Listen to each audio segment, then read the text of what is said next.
पण आईनंही याबद्दल काही सांगितलं नाही. ते वैतागलं. आता आपणच हे मजेशीर बुडबुडे तयार करायचे असा त्यानं निश्चय केला. त्यानं पाण्यात शेपटी पाण्यावर आपटून पाहिली, पण बुडबुडे काही आले नाहीत. मग पाण्यावर कुरकुर मारून पाहिली, पण बुडबुडे काही आले नाहीत. एक दिवस कोकराचं पोट बिघडलं होतं.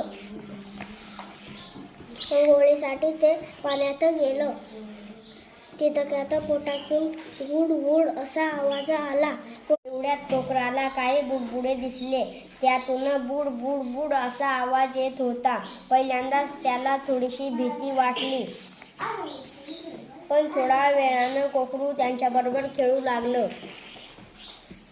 पाण्यात हे बुडबुडे कसे तयार झाले असतील बरं, त्याला खूप कुतूहल वाटत होतं. त्यानं बाबांना विचारलं, पण बाबांनी त्याबद्दल काहीच सांगितलं नाही.